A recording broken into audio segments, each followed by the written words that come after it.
dipersembahkan oleh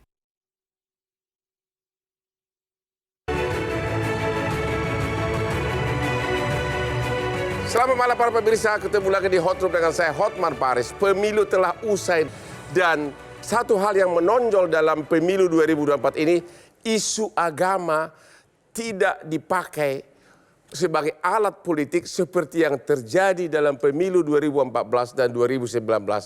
Apakah ini menandakan masyarakat kita sudah semakin dewasa? Namun apapun alasannya, di hari yang fitri ini, mari kita saling memaafkan, saling berangkulan demi Indonesia yang lebih maju. Inilah Hot Room, kemenangan untuk semua.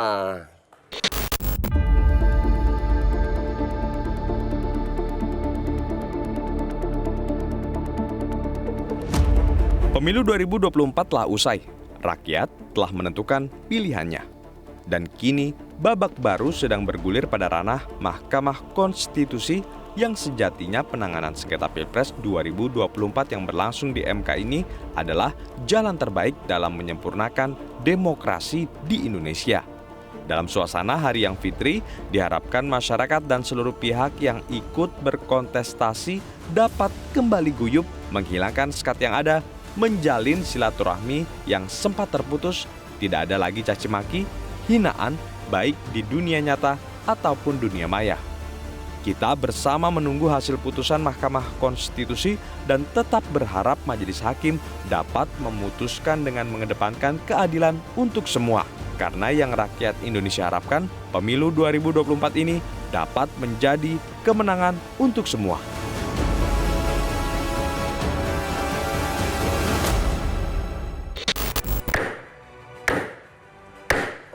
Sebelum kita memulai acara kita malam ini, saya mengingatkan kepada pemirsa, kamu tahu apa rahasianya agar tetap stamina saya, tetap segar, tidak ngantuk, yaitu kopi kesayangan saya, kopi luwak white coffee.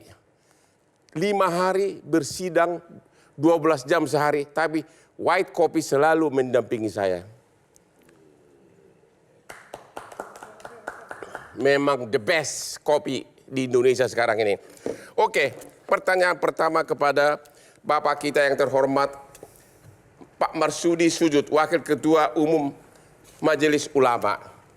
Apakah Anda sependapat bahwa pemilu 2024 yang baru selesai tidak memakai isu agama? Nah, inilah sesungguhnya korelasi dengan hari ini, hari Idul Fitri ini, Ya. itu juga yang terpenting adalah hari kegembiraan, Hari kegembiraan. hari kebahagiaan. Ya. Maka ketika ngadepin persoalan apapun, Ya. termasuk ngadepin persoalan persaingan. Ya. Persaingan nggak hanya politik, presiden, wakil presiden, kemudian DPR. Ya. Itu tidak sekedar itu, bisa persaingan bisnis, bisa persaingan hidup, bisa Ya. persaingan sosial. Ya. Ketika ngadepin yang persaingan semacam ini, itu perintah agama sudah simpel sekali. Yaitu? Apa itu perintahnya? Perintahnya itu begini, absyiru wa amilu ala ma yasurukum.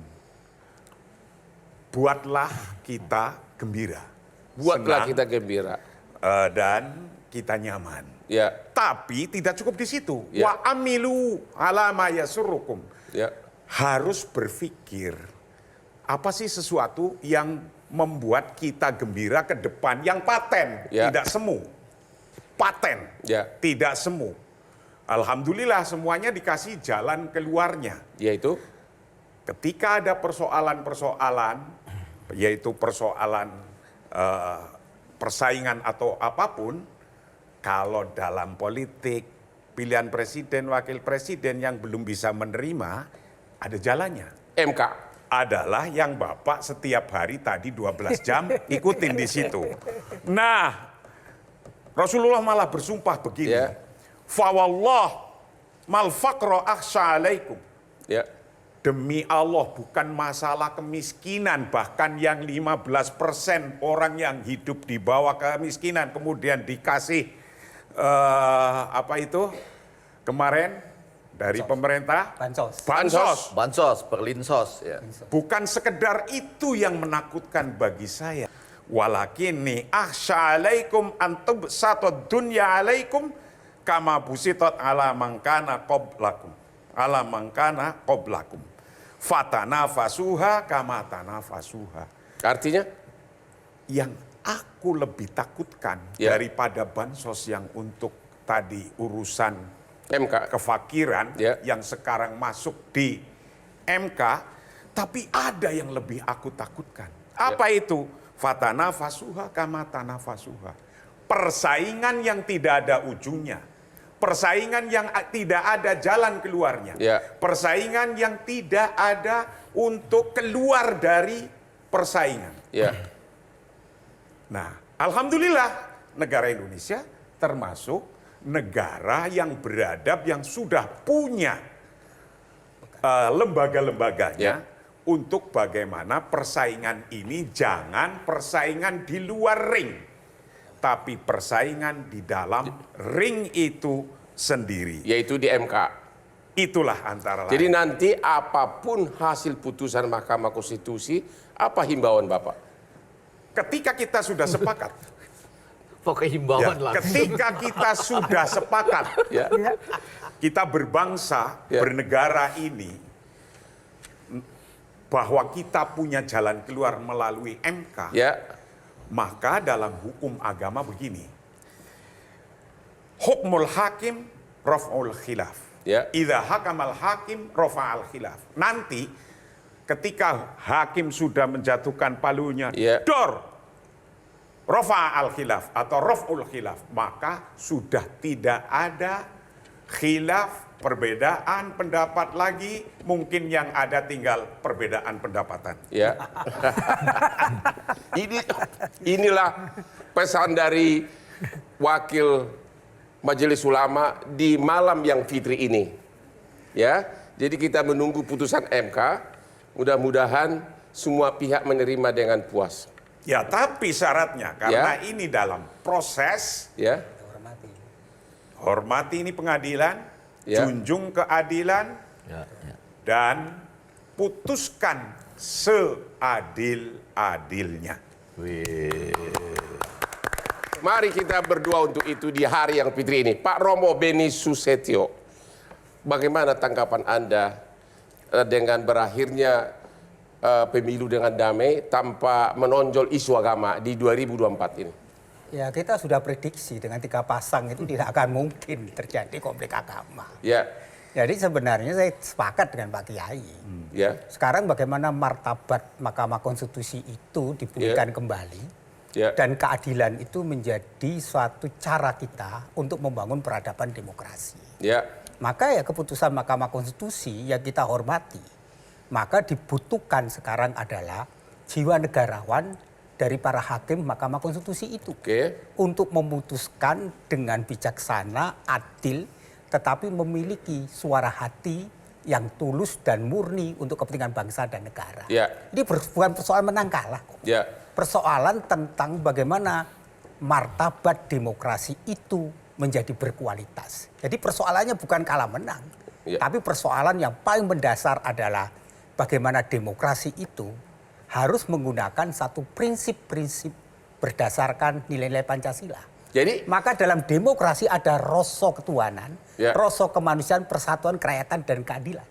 Itu yang harusnya menjadi parameter ketika hakim konstitusi mengambil keputusannya, dia harus mempertimbangkan rasa itu. Jadi kalau kita mau jujur, justru ini tanggung jawab moral kita semua memperbaiki tapi pelaksanaan pemilu itu sepintas sudah menggambarkan demokrasi. Kalau kita melihat demokrasi kita ini, udah saya dapat apa memperoleh apa kok. Jadi demokrasi kita itu terlalu mahal karena tergantung dari wani piro. Dan itu harus jujur. Sehingga kita memperbaiki demokrasi itu ada satu proses di mana kita berani untuk mengevaluasi. Ada sistem demokrasi kita yang seperti ini harus kita perbaiki supaya apa? Transaksi demokrasi kita yang udah saya dapat apa itu, di mana kedaulatan bukan kedaulatan rakyat tapi kedaulatan uang, ini harus kita perbaiki. Lah itulah menurut saya saatnya kita mampu Tapi berkonsentrasi. Romo setuju apapun yang terjadi itu sudah berlalu. Kita terima pemilu ini dengan hasilnya dengan tangan terbuka, tunggu putusan MK. Ya, putusan Mahkamah Konstitusi. Tapi konstitusi juga harus mempertimbangkan aspek-aspek keadaban demokrasi itu. Jadi disitulah kita diuji sebagai rakyat itu damai kok. Problem kita itu di elitnya. Jadi jangan sampai elit itu kan harusnya mendidik masyarakat. Agar masyarakat dalam menentukan pilihan itu bukan semata-mata karena kedaulatan uang dan kedaulatan modal itu yang berkuasa. Ini yang terjadi. Persoalan bukan dilupakan dan tidak dilupakan. Tapi jangan terlena. Ada lagu terlena gitu. Itu jangan terlena dong, jangan terlena. Iya, itu persoalannya. Jadi kita harus belajar dari sebuah proses demokrasi dan dari proses itulah kita memperbaiki. Coba dulu kasih wejangan dari Pak Rob, dari Pak Kiai tadi sudah di malam yang fitri ini apa pesan untuk rekan-rekan kita yang kebetulan malam ini merayakan hari yang fitri. Idul Fitri itu kan merajut persaudaraan ya. Karena dalam Idul Fitri itu kerahiman Allah. Di mana Allah yang Maha Rahim itu adalah Allah yang selalu memberikan rahmat bagi semua orang. Bangsa yang dirahmati Tuhan itu adalah bangsa yang teguh memperjuangkan kebenaran dan keadilan. Karena kebenaran dan keadilan itulah menjadi roh dari kehidupan manusia. Maka orang yang Maha Rahim menurut saya adalah orang yang setia dengan memperjuangkan keadilan dan kebenaran. Pesan yang sangat indah dari Romo ya, walaupun beliau berbeda agama di hari yang fitri ini tapi melambangkan rasa toleransi beragama yang sangat tinggi. Kita himbau juga agar semua rakyat Indonesia bertoleransi seperti bapak-bapak ini, Pak Kiai dan Pak Romo. Untuk itu kita istirahat dulu, setelah yang berikut ini ketemu lagi di Hot Room.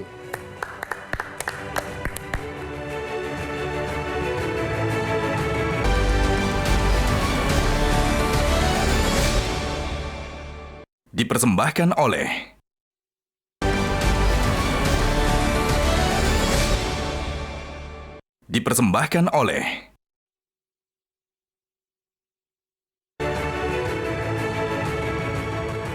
Ketemu lagi di Hot Room, Bapak Maman Suherman, penulis. Ya, apakah pemilu sekarang ini berakhir damai karena masyarakat kita sudah semakin cerdas, atau karena banyak dipengaruhi oleh kaum milenial, generasi muda yang lebih objektif, terutama tidak tergoda oleh isu agama?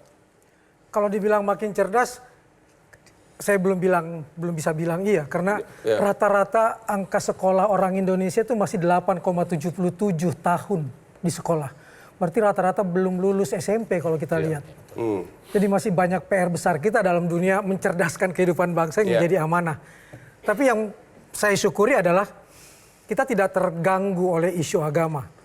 Bahkan kalau Bang Hotman lihat di media sosial, setelah pemilu dan masuk ke Ramadan, apa yang terjadi Bang Hotman? Takjil war terjadi, nonis-nonis, non-Islam, ayo kita rebut takjilnya orang Islam. Nggak terganggu kitanya, santai-santai aja. Karena dibawa damai oleh teman-teman. Jadi tidak terganggu di sisi itunya. Tapi bukan berarti kata Romo tadi, kita harus terlena dengan kondisi yang seperti ini. Karena jadi menurut Pak Maman, apa yang membuat pemilu 2024 berbeda dengan 2014-2019? Kita belajar dari peristiwa 2019 dan kita tidak mau dibuat retak oleh peristiwa-peristiwa seperti itu. Sehingga isu agama itu kemudian menjadi tidak laku lagi. Dan juga para pendukung ketiga calon ini tidak membesar-besarkan isu tersebut. Jadi apa karena para pemilih itu hampir 100 juta dari generasi milenial yang sudah mulai go internasional? Mereka belajar. Dari peristiwa-peristiwa kesalahan-kesalahan yang dilakukan oleh kami di 2019, di 2014 tentang isu agama. Begitu. Mereka sangat belajar itu. Dan kemudian mereka tidak mau itu terulang. Tapi bukan berarti mereka tidak kritis. Mereka tetap mengkritisi berbagai hal. Misalnya soal keadilan. Ramainya itu kan ketika kemudian keputusan MK kan. Dan itu anak muda ikut meributkannya, ikut meramaikannya. Dan buat saya itu tidak terlalu tajam perpecahannya karena memang unsur-unsur SARA tidak dilibatkan. Oh begitu. Oke, Pak Effendi Ghazali. Ya. Apa karena 2024 ini rakyat kita sudah begitu terekspos dengan dunia internasional, dengan medsos, sehingga lebih dewasa berpikirnya, sehingga isu agama tidak menonjol lagi? Minal aidin wal faizin dulu. Mohon maaf lahir batin. Senang sekali ini kan kemenangan, kegembiraan dulu dong ya di sini ada. Saya sama Romo Beni sama Kang Maman ini dulu sama-sama di Lingkar Muda Kompas ya, penulis. Walaupun kita beda. Iya, pelan-pelan dulu, pelan-pelan. Kalau sudah mulai masuk nih, hot room-nya sudah mulai masuk. Dengan Yai Mursudi ini sama-sama di Mujadalah, Yai Kampung gitu ya. Sama-sama ya. Oh, kalau dengan Bang Hotman, walaupun kita gimana? Berbeda. Belum tentu. Kita lihat di kotak seharusnya itu, kalau ada rekamannya. Tapi saya mau menjawab dengan mengatakan begini. Jadi, kalau tadi ya, apakah ini pemilu yang terbaik, kita bisa diskusikan belakangan. Apakah ini yang paling damai, kita bisa diskusikan belakangan. Tetapi bahwa ini yang relatif menggembirakan, betul. Tadi sudah disampaikan Bang Hotman juga ya. Saya melihat di TPS itu agak banyak senda gurau, betul ya. Nah, tetapi dalam konteks komunikasi politik, apakah ini dipengaruhi oleh teman-teman kita kaum milenial dan kemudian banyak yang sudah go internasional, kan itu tadi pertanyaan Bang Hotman. Saya mau dengan agak cepat mengatakan kalau ini go internasional malah ada masalah tuh di Komnas HAM PBB misalnya. Atau di tengah kaum milenial ini ada dua perasaan. Perasaan mereka yang pada waktu itu ya, ada keputusan MK, itu mereka juga menanggapi dengan serius, lepas dari bagaimana pilihan posisinya. Kemudian ada juga survei dari Litbang Kompas yang mengatakan 62,2% malah mendukung hak angket gitu ya. Lebih tinggi dari perolehan suara siapapun di dalam pemilihan umum itu. Jadi menarik untuk mengatakan di samping ada pendidikan rakyat kita yang relatif masih rendah, 72,5% kalau menurut saya data itu masih SMP, kurang lebih sekitar itu. Belum lulus SMP. Iya, tapi teman-teman milenial itu betul punya pengalaman internasional ya, banyak bergaul, memperbandingkan dengan negara-negara lain, ditambah dengan tadi ya, mungkin pengetahuan politiknya masih belajar. Saya tidak berani mengatakan di bawah atau di atas, masih belajar. Karena kalau kita tanya presidensial threshold aja, jangan-jangan mereka belum tahu. Tapi mereka seru melihat Bang Hotman di MK itu, mereka seru loh. Kenapa tuh? Iya, seru lah. Ya kegantengan gua atau apa? Ya, termasuk tuh para pemeran yang ada di MK. Termasuk isinya, pelan-pelan saya mengatakan gini. Kan kita ingin kedamaian, betul kan? Nah, kedamaian dalam komunikasi politik, lepas dari dunia internasional, kaos yang selalu saya pakai. Kita kan nggak bisa mengatakan tiba-tiba misalnya ya, Israel atau mengatakan, ayo kita damai. Loh, orang-orang dunia akan mengatakan, sudah berapa korbannya? Korbannya puluhan ribu yang sudah menjadi korban kan. Kedamaian berarti juga keadilan, berarti juga empati. Sama dengan, saya mohon maaf nih, Bang Hotman, sekiranya kita ajak sekarang, ayo kita berdamai. Itu ya, Bang Hotman setuju kan? Kita berdamai. Ini apa, manajer restoran Bang Hotman yang sudah ngambil uang sekian ratus juta, nggak usah dilaporkan ke polisi. Kita damai-damai aja. Itu hal berbeda. Bagi Anda penikmat kuliner pada masa-masa Lebaran ini, jadi ada bagian dari kedamaian, Bang Hotman, yang tetap harus dilaporkan pada bagian domestik dan kadang-kadang didiskusikan di dunia internasional nih. Nah, kalau terkait dengan yang tadi, Bang Hotman kan yang tadi itu dilaporkan kan polisi ya. Nah, jadi teman-teman yang ini melaporkan juga ke Mahkamah Konstitusi. Saya setuju dengan mengatakan Bang Hotman tadi, Romo dan Yai sudah sepakat, Kang Maman juga, begitu hasilnya akan keluar pada tanggal 21 April, ya kita terima ya, asal diputuskan dengan dua hal tadi, keadilan yang mendasar dan empati. Saya membayangkan loh, Bang Hotman, ini saya yakin ya, habis ini siapapun yang menang presidennya, Bang Hotman ini adalah utusan khusus presiden bidang bantuan hukum untuk rakyat kecil. Itu udah pasti itu bayangan saya ya. Tapi terhadap Bang Hotman aja ada yang berani loh. Ada yang berani. Sama. Di pemilu yang begini rupa, masih ada yang berani. Nah karena itu mereka ke Mahkamah Konstitusi. Gitu aja Bang Hotman. Gitu ya. Begitu Bang. Jadi Anda setuju ada perubahan yang sangat fundamental perilaku rakyat kita di 2024 ini ya? Kalau basisnya agama, ya saya setuju. Karena rasanya kita sudah belajar dari dua pemilu sebelumnya, ya. Karena itu kita mulai lama-lama kan bangsa itu mengalami peningkatan peradaban ya, Romo ya, dalam konteks agama. Oke, ya gitu ya. Pak Mamat, kalau selain soal isu agama, bagaimana dengan pemakaian medsos untuk hoax, fitnah, apa segala, menurun nggak di 2024? Tidak lebih menurun, sama-sama saja. Oh, sama saja. Tapi kita makin dicerdaskan, kita bisa, anak-anak muda sekarang sudah bisa membedakan mana hoax, bahkan bisa membedakan mana black campaign, mana negatif campaign. Oh begitu. Jadi mereka tercerdaskan. Karena udah terbiasa, itu sudah tahu gitu ya. Mereka misalnya hari ini viral apa? Malam ini, beberapa waktu lalu lah, sebelum malam Lebaran. Yang paling tinggi, yang kasih angka like itu adalah ketika Bang Hotman berhadapan di ruang sidang dengan Refli Harun, tapi di luar pelukan dan ketawa-ketawa, misalnya kayak gitu. Mereka menikmati hal-hal seperti itu. Oh ada itu? Ada, udah tersebar. Mereka menikmati itu, tapi kemudian mereka tetap punya prinsip-prinsip yang juga tidak bisa diganggu misalnya. Mereka tahu, mereka ingin mencari tahu kebenarannya.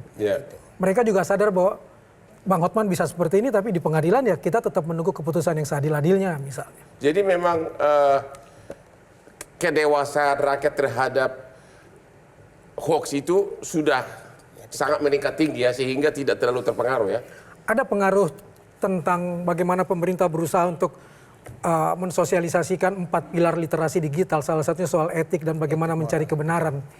Itu menarik dan itu 25 juta penduduk sudah terpapar untuk memahami hal itu, untuk tidak sekedar menerima dan tidak mengutamakan jempol ada. Dan itu menurut saya ada pengaruhnya di sini.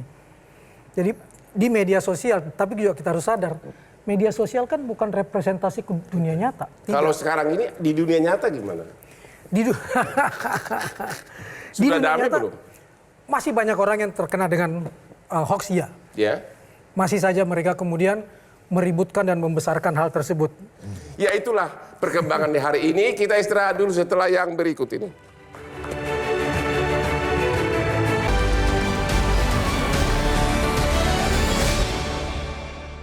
Dipersembahkan oleh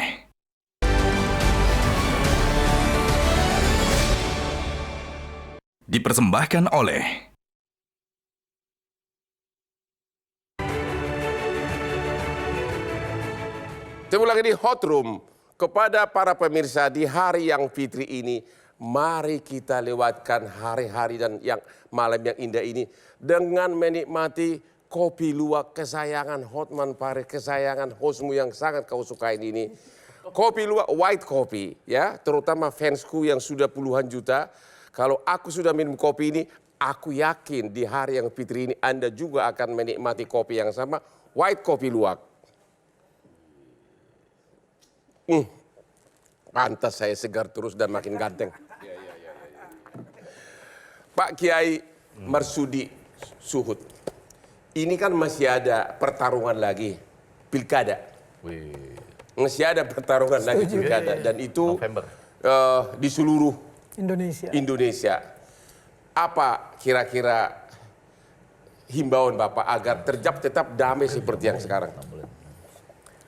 Dalam semua kehidupan, semua ini, not only the politik, tapi termasuk berkeluarga, bersosial, dan semuanya. Itu kita selalu dalam konteks kehidupan ini naro mala nurid. Ini selalu sering terjadi. Apa itu artinya? Kita bisa melihat tapi sesuatu yang kita lihat tidak kita inginkan. Nomor 2, wa nuridu mala naro. Sementara yang kita inginkan itu tidak kita lihat. Nah, kalau otak kita bulet di situ, apa yang akan terjadi? Sementara yang kita inginkan nggak dapat, nggak kena, yang kita ingin dapat, nggak kita bisa ngelihat itu. Dan ini kan terjadi dalam dunia apapun, termasuk politik. Lalu apa yang kita harus lakukan? Wasiatnya begini, fanafqadu qimata manaro. Kalau masih kayak gitu terus pikiran kita ini sampai nanti ke pilkadanya, maka kita akan kehilangan nilai dan makna apa yang kita lihat. Yaitu? Ya, problematika apa yang kita lihat itu. Kita mau menerima atau kita mau menolak. Ya. Gitu. Problemnya jelas, di MK-nya jelas. Nanti ketika pilihan kepala-kepala daerah, tadi disampaikan Romo, ada problematika hidup, ada problematika politik yang politik uang tadi. Ya. Nah, kita lalu bagaimana?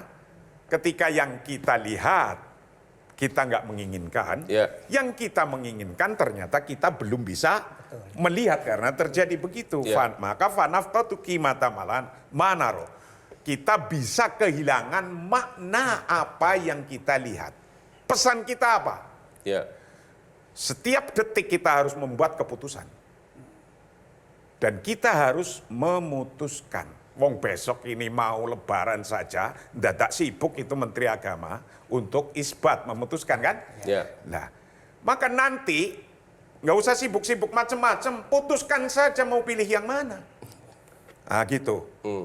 Nah, tapi ketika mau memutuskan siapa yang mau dipilih, kun harison antaf kota qimata mataru. Ini yang terpenting. Berhati-hatilah, berbijaksanalah ketika Anda mau memilih. Karena itu ketika memilih karena hal yang lain-lain tadi bisa kehilangan nilai dan makna apa yang kita lihat. Apalagi yang kita inginkan. Di sini letaknya kita mengajari bangsa kita harus wise, bijaksana, tahu apa yang harus kita lakukan. Jangan hanya mudah karena 10.000, 100.000. Tapi kehilangan apa? Nilai yang sesungguhnya. Oke, itu kan untuk perilaku dari masyarakat. Bagaimana dengan perilaku dari para pimpinan kita politisi? Saya salah satu termasuk salut sama Pak Surya Paloh yang begitu gentleman. Saya juga salut sama 02 yang secara gentleman datang menghadap kepada yang senior. Di sini letaknya dalam seluruh kehidupan, not only the politics. Tidak hanya politik, termasuk bisnis, termasuk urusan guru dengan murid, murid dengan guru, dengan profesor, pimpinan dengan bangsanya, dengan rakyatnya. Dalam konteks apa saja, itu ada hanya dua hal. Ada ridho dan weru ridho. Bisa menerima dan ada yang menentangnya, yang tidak menerima. Ketika mau melakukan apa saja. Termasuk Bapak Surya Paloh melakukan menerima silaturahimnya. Atau bahkan datang untuk silaturahim. Itulah sesungguhnya ajaran kita kepada siapa saja, khususnya bangsa ini. Betapapun beda pendapat, pendapat bisa beda-beda, tujuan pun bisa berbeda-beda. Tapi silaturahim tidak boleh putus. Karena persatuan dan kesatuan bangsa ini, alhamdulillah umat Islam dan umat agama-agama di Indonesia ini terus-menerus menjaga silaturahim. Maka besok inti daripada Idul Fitri ini juga termasuk silaturahim. Gimana Pak Romo? Perilaku masyarakat yang sudah mulai dewasa, bagaimana dengan perilaku para politisi? Apakah kita contoh tadi yang sudah diberikan oleh beliau itu, ada silaturahmi dan sebagainya?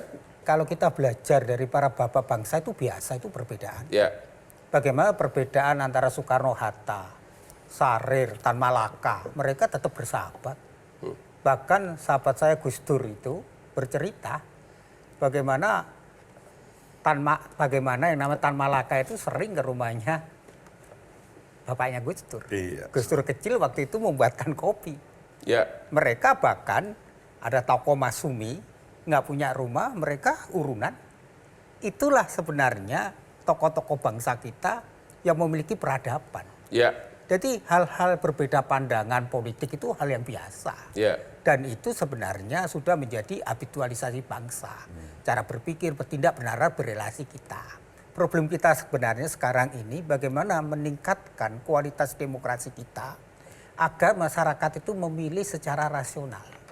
Karena pilihan rasional itu berdasarkan satu pertimbangan orang memiliki sebuah program, visi dan misi yang terukur.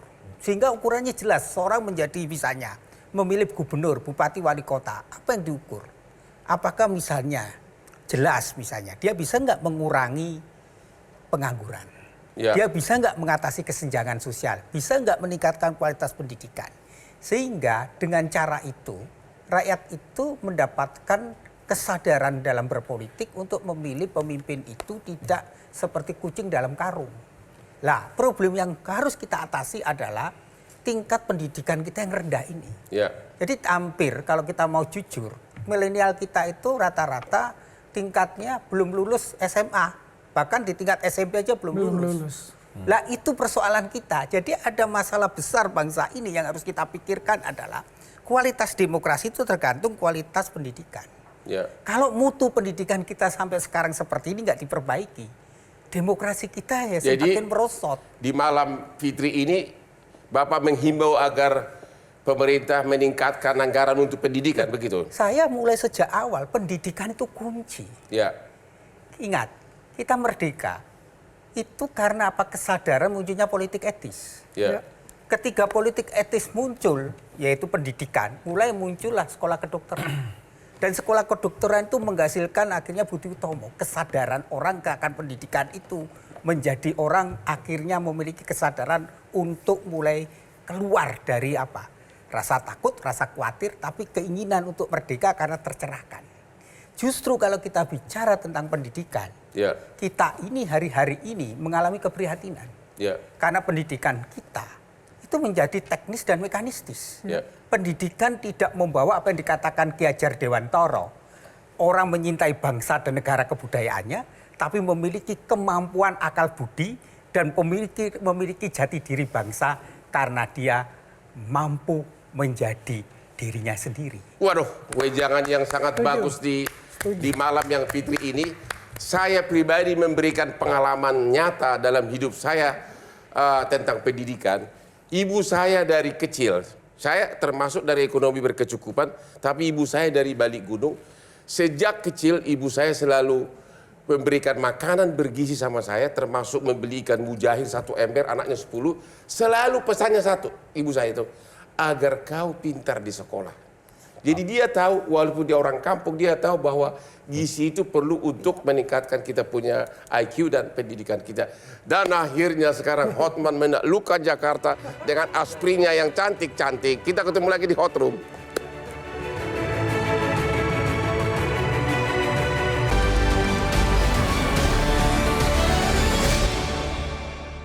Dipersembahkan oleh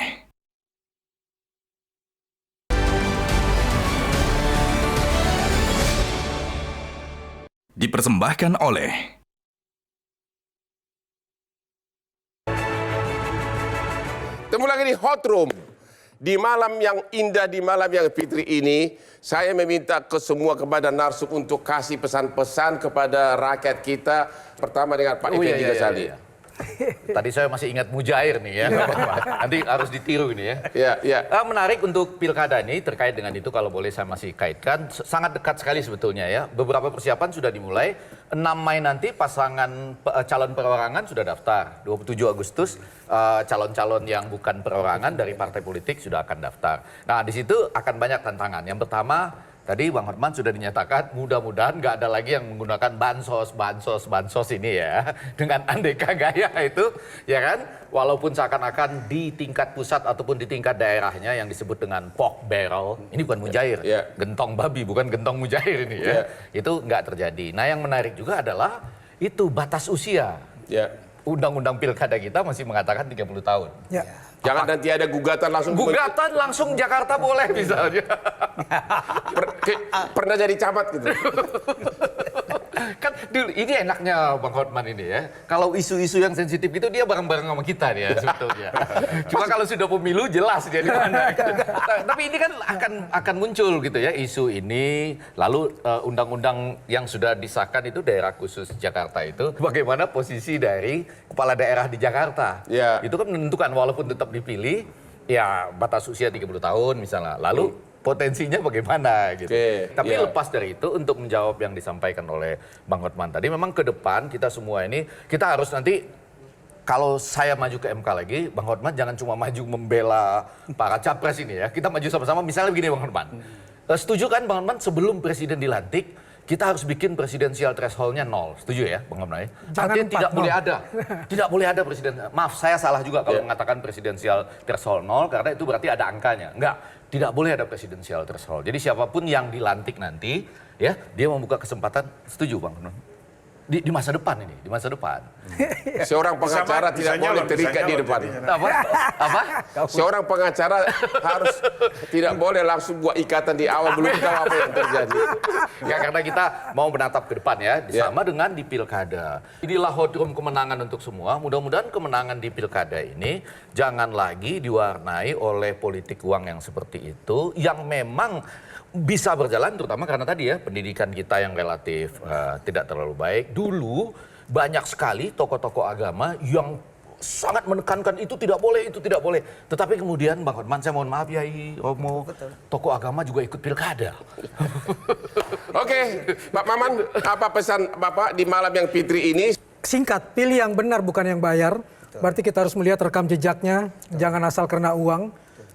Media sosial membuka rekam jejak sedemikian luas. Itu yang pertama. Yang kedua, keberagaman itu kan datang dari langit, sebuah keniscayaan. Tugas manusia adalah bagaimana menjaga supaya keberagaman itu bukannya malah meretakkan, tapi merekatkan kita.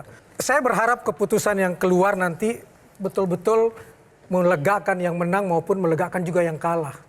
Sehingga poin tentang keadilannya, poin tentang kebenarannya harus kental di situ. Jadi ketika mengajukan keputusan, 2 poin ini jangan dilupakan. Jadi itulah himbauan Bapak ke Majelis Hakim Konstitusi agar kasih pertimbangan hukum yang benar-benar bermutu begitu. Betul, karena kata Romo, pendidikan bukan mekanis. Kita disuruh oleh Ki Hajar Dewantoro juga untuk akal budi dan nurani dan moral. Ngerti, ngerasa, ngelakoni itu harus dijalankan secara bersamaan. Terima kasih. Sekarang pesan dari Pak Romo. Apa pesan Bapak kepada seluruh warga Indonesia, khususnya rekan-rekan kita yang merayakan Idul Fitri? Dan menyambut pilkada nanti, apakah kita akan tetap berperilaku yang seperti Pilpres ini, damai, tidak menonjolkan agama? Idul Fitri itu kan momentum persaudaraan antar anak bangsa. Perayaan hampir semua umat beragama. Saya aja mudik ke Malang. Karena apa? Ada reuni. Jadi Idul Fitri itu perayaan bangsa ini kembali kepada ingat akan tanah lahirnya. Maka dalam Idul Fitri selalu orang ingin membangun silaturahmi, persahabatan, dan memperbarui kehidupan. Sehingga kita memperoleh kehidupan yang bermutu dan berkualitas setelah kita mendapatkan kesegaran bersama. Maka Idul Fitri kita rayakan sebagai momentum persaudaraan anak-anak bangsa. Nah, momentum persaudaraan anak-anak bangsa itu harusnya membuat setiap elit politik menjaga konsensus kita. Jadi bangsa kita ini kembali kepada cita-cita kemerdekaan. Apa cita-cita kemerdekaan? Memperjuangkan yang namanya kesejahteraan umum. Memberi rasa aman, memberi kecerdasan bangsa, bagaimana berperan kita ke dunia internasional. Itu hanya bisa kalau bangsanya cerdas. Maka kami berharap agar nantinya dalam pemilihan pilkada, baik bupati, gubernur, carilah pemimpin yang memajukan pendidikan. Dengan memajukan pendidikan. Himbauan Bapak atas bagaimana nanti sikap paslon Pilpres yang akhirnya kalah nanti di putusan MK. Apa himbauan Bapak? Jadi gini, kalah menang itu bukan persoalannya di situ. Persoalannya adalah bagaimana martabat demokrasi itu dipulihkan kembali. Nah, disinilah kita berharap hakim-hakim konstitusi itu berjiwa negarawan. Mengambil keputusan dengan memperjuangkan keadilan dan kebenaran, tetapi juga mau mengoreksi sesuatu yang sudah keliru. Dikembalikan kembali. Kembali kepada jalan konstitusi itu. Konstitusi itu adalah jalan yang di mana para bapak bangsa secara arif dan bijaksana merumuskan sehingga kita menjadi bangsa yang utuh. Jadi kita menghimbau agar perilaku itu nanti terwujud pada saat Hakim MK mengumumkan putusan tanggal 21 April. Pak Kiai Marsudi Suhud, bikin dulu pesan-pesan yang benar-benar didasari ayat-ayat yang sangat top tadi di malam Fitri ini.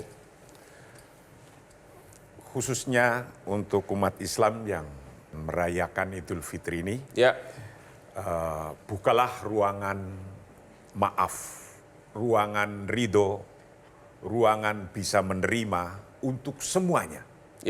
Karena disitulah kebersamaan, disitulah persatuan. Maka ketika ngadepin perbedaan apa saja, hayatuna mashulatun bihilafati ghairi dururiyah. Our life kadang-kadang busy with unnecessary agreement. Unnecessary disagreement.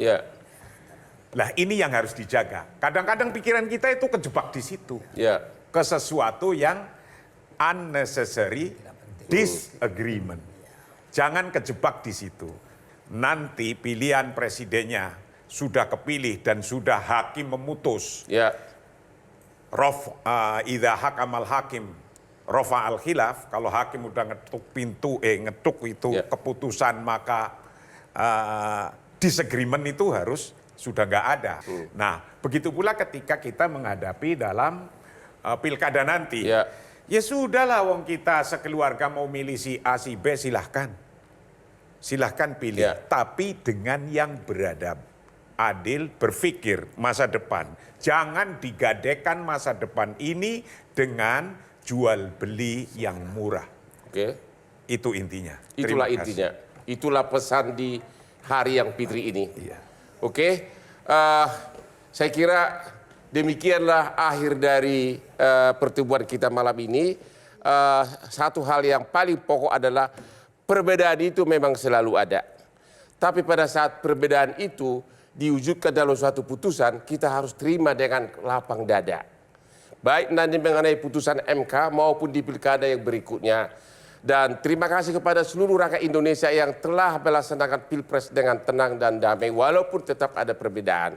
Demikianlah akhir dari diskusi kita malam ini. Jangan lupa menonton Metro TV jam 21 hari Rabu. Dan yang terakhir saya mengucapkan selamat Hari Raya Idul Fitri kepada semua saudara kita yang merayakan Hari Raya di Hari Raya Idul Fitri ini. Terima kasih.